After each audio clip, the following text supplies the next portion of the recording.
When one woman discovered she was pregnant, she was consumed by excitement. More than anything, she couldn't wait to set eyes on her baby at her 8-week scan. However, not long after her ultrasound technician had turned on the screen, she realized what the image there was telling her, and her heart sank. That woman was Emily Christine Falver, who was originally from Oregon but now lives in Louisiana with husband Dylan. Emily works as an online fitness coach. Dylan, meanwhile, is an Air Force pilot. But for both of them, there was only one dream job: being a parent. If you have not done so already, please subscribe to our channel and click that notification bell to get inspired by these real-life stories every day. Now, back to the story. So when Emily fell pregnant in late 2016, the news delighted the couple. Emily in particular couldn't wait for the months ahead. She was going to cherish every milestone, and for her, the first of these was her routine 8-week ultrasound scan.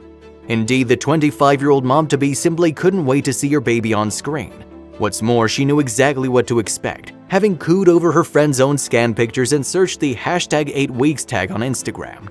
But while Emily may have felt duly prepared for her ultrasound, as a result, she may have never predicted what would happen next. Emily later relayed the events of the day on her scan in a Facebook post. "My heart was beating out of my chest. This was exciting," she wrote in January 2017. "This was a day my husband and I had been waiting for over a year." However, when the technician started the scan, hers looked nothing like the images she had researched online. Where there should have been a baby, there was simply a blank space. "I saw nothing because my body was just hours away from miscarrying," Emily revealed in her heartbreaking post. And all at once, Emily and Dylan's world fell apart around them. "I remember holding back the tears with every ounce of my being and not being able to look my husband in the face," Emily recalled on Facebook. "I knew his pain would break me." Her doctor then explained to Emily what would happen to her next and sent her home to let her body naturally run its course. But although she had had some forewarning, the distraught Emily felt completely unprepared for what would occur in the wake of her devastating pregnancy news.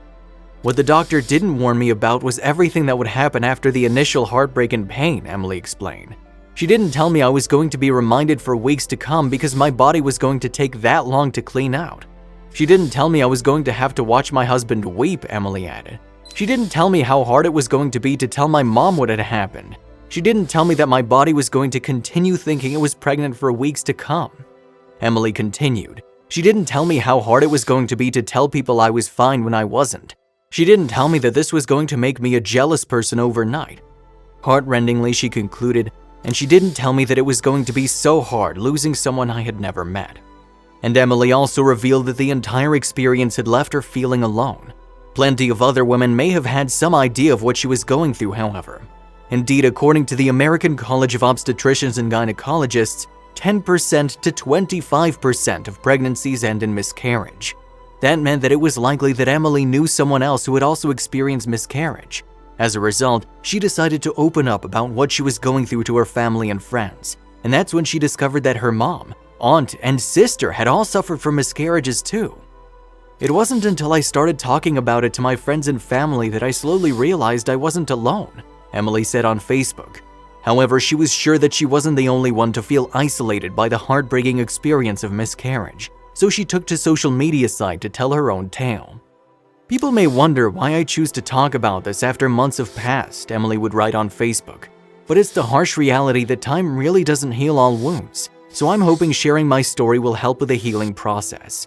I'm not looking for pity and I'm not looking for answers," she added in her defined post. "I am sharing this so that maybe one less woman will feel alone and use this as a reminder or message that there is hope after this heartbreak." And it seems as if Emily's message resonated with many people. Indeed, after it had received a lot of attention on her own Facebook page, Love What Matters then picked the post up and 30,000 people went on to share it from there. Among those who saw the post, moreover, were countless women who had been through similar experiences to Emily.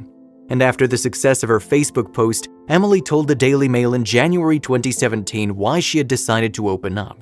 "The reason I decided to go public was because I had so many different feelings during the time my miscarriage occurred," she said. "I felt alone, I felt like it was my fault, I felt like I wasn't allowed to cry, and I knew if I felt all of these things, I couldn't have been the only one." She added to the newspaper, "I knew that so many other women had to have felt what I did, and maybe if I had enough courage to share my story, Maybe one less woman would not feel alone. And maybe if I shared my story, they would know it was okay to cry and okay to talk about it. Now, however, Emily and Dylan are hopeful about what the future has in store. I have had an amazing doctor through this all. Since this was my second miscarriage, they have taken precautions to make sure this doesn't happen again, Emily explained to the Daily Mail. She added, "We are excited and look forward to having a family one day, because we're sure that will happen." If you liked the video, please give it a thumbs up and consider sharing it with someone who may find it interesting. Thanks for watching, and I'll see you in the next video.